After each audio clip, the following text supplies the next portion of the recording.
Afternoon বন্ধুরা, কেমন আছো সবাই? আশা করছি সবাই খুব ভালো আছো। বংপি এস ফ্যামিলিতে তোমাদের অনেক অনেক স্বাগত অ্যান্ড ওয়েলকাম। তোমরা বুঝতেই পারছো আমি আজকে ল্যাদ খাচ্ছি। তার মানে হচ্ছে আজকে এখন তো দুপুরবেলায়, যেহেতু গুড আফটারনুন তোমাদের সাথে বললাম। হ্যাঁ, এখন কিন্তু প্রায় 3:45 বাজে।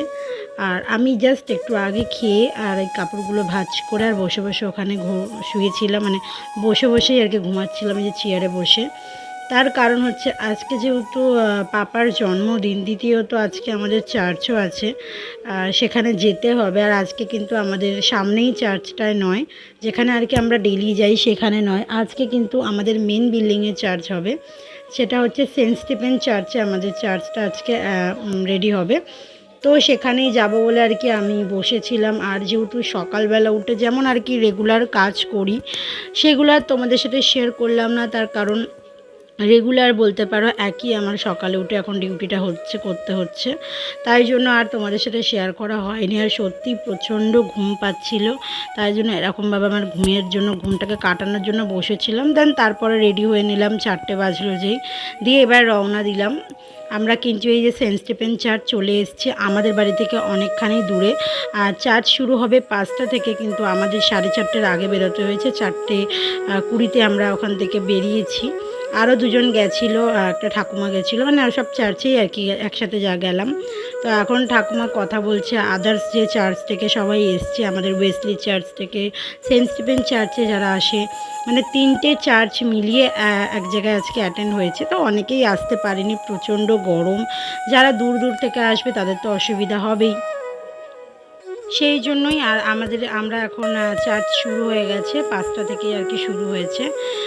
তারপর আমি তোমাদেরকে একটু দেখাচ্ছিলাম, বেশ অনেকেই হয়েছিল। চলো তোমাদের সাথে একটু গান প্রার্থনাটা শেয়ার করি।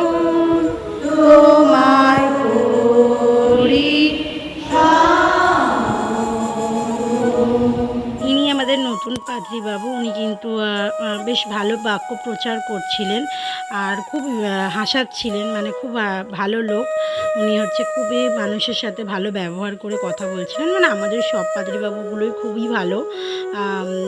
উনিও আজকে, আমি ওনার প্রথমবার ওনার সাথে, মানে আমার চার্চের এক্সপিরিয়েন্স হলো। আমি এর আগে ওনার কখনোই চার্চে অ্যাটেন্ড হইনি।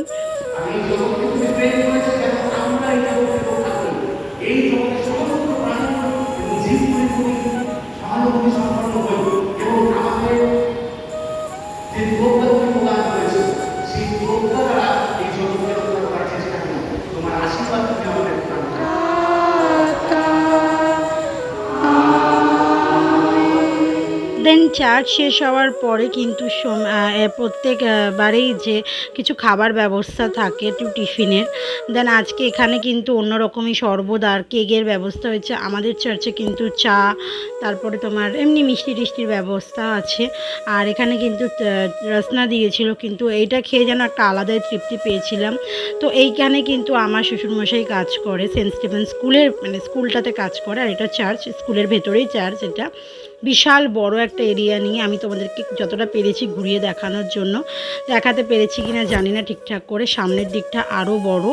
আর কে তোমরা সেন্ট স্টিফেন চার্চ বা সেন্ট স্টিফেন স্কুল চেনো অবশ্যই জানিও। এটা কিন্তু আমাদের দমদম ক্যান্টনমেন্টের মধ্যেই, সেন্টার জেলের কাছাকাছি, সেখানেই নাগেরবাজারের, বলতে নাগেরবাজারের দিক থেকেও কাছাকাছি সেন্ট স্টিফেন স্কুল আর দেন চার্চ। তো এখানে আর কি একটু দেখালাম তোমাদের সাথে। এখন কিন্তু আমরা বেরিয়ে পড়েছি, আমি কিন্তু অনেকক্ষণই বেরিয়েছিলাম। আমরা বেরিয়ে কিন্তু কাকুর আসতে দেরি হচ্ছিল বলেই আর কি তোমাদের সাথে একটু ঘুরে ঘুরে দেখাচ্ছিলাম। তারপরে এসেছিলাম পাপার জন্য একটা কেক নেওয়ার জন্য, পাশেই দোকানটা ছিল। কিন্তু ক্যাথলিক থেকে আমার কেক বড়ই পছন্দ হয় না, তো এখান দিয়ে ঘুরে যেয়ে দেখলাম ক্যাথলিক, আমি চলে এসেছি। তারপরে আসলাম মিওমরেও আমার পছন্দ হয়নি কেক, আমরা চলে গেছি মিওমর থেকে মঞ্জানিস পার করেছিলাম এটা, কিন্তু আমার মাথা থেকে একদম বেরিয়ে গেছিলো যে ওটা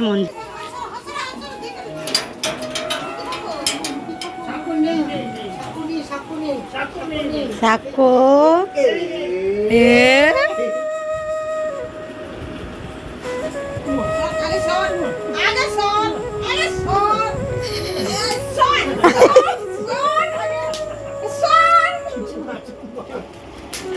আরে মারছো কেন? জামা পাল্টে আনলো। হ্যাঁ বাবা বাবা ও থাকো থাকো। কি খেয়েছো তুমি? খেয়েছো? দেখো এটা হবে কিনা।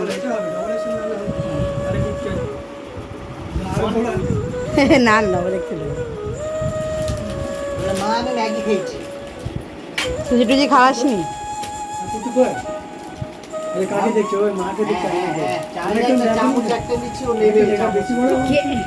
না ঠিক আছে একটু বড়, আমি বললাম তোমাকে খুলে রেখে নিতে, একটু বড় পরে পাবা ঢিলা ঢালা রাইতে শূন্য থেকে ঢিলা পড়ে, সব ঢিলাই পড়ে। মাকে দেখছি মা কোথায় গেছে। দেখলে আসার পরে স্বাক্ষর রিয়াকশানটা ঠিক এরকমই ছিল। ও কিন্তু অনেকক্ষণ আমাকে দেখেনি, তারপর কিন্তু ও আর ওর পাপা কাকু সবাই মিলে আবার গেছিলো কেক আনতে পাপার জন্য। এই কেকটা কিন্তু আমি স্পেশালি পাপাকে দিলাম, কারণ হচ্ছে আমি ভেবেছিলাম যে পাপার জন্মদিনটা করব, আমার বাবার জন্মদিনও করেছি, উনি আমার শ্বশুর বাবা, তা ওনার জন্মদিনটা করা আমার কর্তব্যের মধ্যেই পড়ে। তো এই জন্যই আর কি আমি আনালাম, বাবুকে বললাম যে তুই যা গিয়ে নিয়ে আয়, আর ছোটোর মধ্যে বেশি কারোর দরকার নেই, আর পুকুর ছোটোর মধ্যে হলেই হবে। দেখো যতটা আমার সামর্থ্য ছিল ততটা করেছি, আমি এবছর কিছু দিতে পারিনি ওনাকে। যদি কখনো হয় তাহলে অবশ্যই সবার জন্মদিন করব, সবাইকে কিছু না কিছু দেব। আর এখানে আমার ছেলের রিয়াকশানটা দেখতেই পাচ্ছ। বাবা দিকে তাকি, বাবা দিকে তাকি, তালি ভালো করে তালি দাও, তালি তালি তালি, খুশি লাগে। ও তো কেক নিয়ে এসে খুব আনন্দ পেয়ে গেছে, তারপর ওকে খাওয়ালাম, তারপর কিন্তু কেক কাটিং করা হবে এখন। পাপাকে কিন্তু ঠাকমা একটা টি শার্ট দিয়েছে, সেই টি শার্টটা পাপা পরবে, আর প্যান্টও দিয়েছে, প্যান্টটা আর পরেনি, টি শার্টটাই পরেছে। ঠাকমা একটু প্রার্থনা করলো, দেন তারপরে কিন্তু কেক কাটিং হলো। এখন পাপা এসে বলছে কি দরকার এসব করার, আমি বললাম যে কি হয়েছে, যতদিন পারবো করব, তারপরে যখন পারবো না ছেড়ে দিলাম ব্যাপারটা। তো এখন কিন্তু দেখো স্বাক্ষর শুধু রিয়াকশানটা দেখো, ওর কিন্তু কেকের দিকে কনসেন্ট্রেট, ও একদম ভেবেই রেখেছে যে কেকটা কখনো খাবে। ও কিন্তু মানে ছোটো বাচ্চা মানুষ তো, কেক খেতে ভালোবাসছে, আসলে টেস্টি হয় কেকটা, সেই জন্যই। আর এই জন্যই ওর জন্যই আর কি আমরা সবসময় ফ্রেশ কেক আনার চেষ্টা করি। মিওমরেও খুব ফ্রেশ কেক হয়, আর মঞ্জনিসেও এখন মোটামুটি ভালোই ফ্রেশ কেক দিচ্ছে।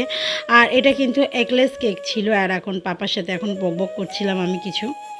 এই মাসে কিন্তু আমাদের সবার জন্মদিন বলতে পারো, এই মাসে কিন্তু পাপারও জন্মদিন গেল, এরপরে কিন্তু আসছে 23 তারিখে স্বর্ণর জন্মদিন, মানে ওটা আমার যে ভাই ওর জন্মদিন, এরপর তারপর আমার জন্মদিন। তো আমার জন্মদিনটা থাক, বাদ দাও, আমি এটা বলবো না।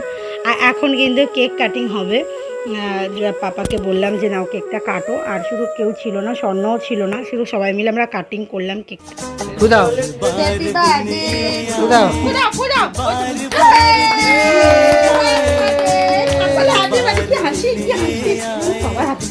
আমি ভগবানের কাছে সবসময় প্রার্থনা করি যেন আমি এতটাই বড়লোক থাকি, যতটা মানে হচ্ছে আমি যেন সবার সাথে থাকতে পারি, আর সবার জন্য যেন কিছু করতে পারি, এইটুখানি আমাকে যেন ভগবান দিই। কারণ আমার এখন যা ক্ষমতা আছে আমি সেটাই করছি। আমার যদি কোনোদিনও সেরকম ক্ষমতা থাকে আমি সবার জন্মদিন করব। আমার খুব ইচ্ছা সবাইকে আলাদা আলাদা করে জন্মদিন করো, সবার জন্য বিশেষ করে আয়োজন করা, আমার এগুলো খুবই পছন্দের, কিন্তু সবার জন্য করে ওঠার আমার সামর্থ্য হয় না। সবথেকে বড় জিনিস কিন্তু এই সামর্থ্য আর টাকা পয়সা।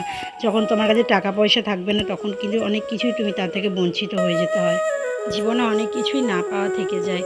তো যাই হোক, এখন পাপা কিন্তু ঠাকমাকে কেকটা কাটিয়ে খাইয়ে দিল। আর তারপরে কিন্তু দেখো আমার সাক্ষ্য কিন্তু এখন রেডিও, এখন ওকে কখন কেকটা দেওয়া হবে, ওকে কিন্তু একটুখানি দিলে হবে না, হাতে দিতে হবে, এটাই হচ্ছে ব্যাপার। আমি সবাইকে বললাম অল্প অল্প করে কেকটা দাও তুমি, আমি ফটো ভিডিও উঠাচ্ছি, একটু কেক দাও, কিন্তু আমার ছেলে কাউকে কেক দিতে দিচ্ছে না, কাউকে না, ও নিজে আর কি নেবে, সব কেটে কেটে ওর হাতে দিতে হবে। কি বলবো আর, মানে এতটা হাসি পাচ্ছিল। তো এখন বাবা ছেলের একটা কেক কাটিংয়ের সুন্দর একটা মুহূর্ত তোমাদের সাথে শেয়ার করালাম। আর এরপর সাক্ষ্যকে আমি একটু রাগাবো, দেখো তোমরা শোনো। এই যে শিয়ালদা থেকে পেয়েছি বাচ্চাটাকে, হ্যাংলা বাচ্চা, এই যে হ্যাংলা বাচ্চা, দেখি দেখে মুখটা দেখে, কতদিন খাইনি, কতদিন তুই চকলেট খাস না, সাথে তোর মা বলে না শিয়ালদার ছেলে। দেখি দেখি ওই বাবা দিচ্ছে, আমাকে কেক দেবে, দেখতেই পেলে চটকাচ্ছিস কীরমভাবে কেন সাকু খাচ্ছিল কেকটা। আর আমি কিন্তু ওখানে শুয়ে পড়েছি, সারাদিন অনেক ক্লান্তি হয়ে যাচ্ছিলো, আজকে আমার কষ্ট হয়ে গেছে, আমি কিন্তু ওষুধ খেয়ে শুয়েছি, ব্যথার ওষুধ। তো আজকে আর ভিডিও এখানেই এন্ড করছি। ভিডিওটা ভালো লাগলে অবশ্যই একটুখানি লাইক করে দিও আর আমাদের চ্যানেলটাকে সাবস্ক্রাইব করে দিও। যারা সাপোর্ট করছে তাদেরকে অনেক থ্যাংক ইউ। চলো টাটা।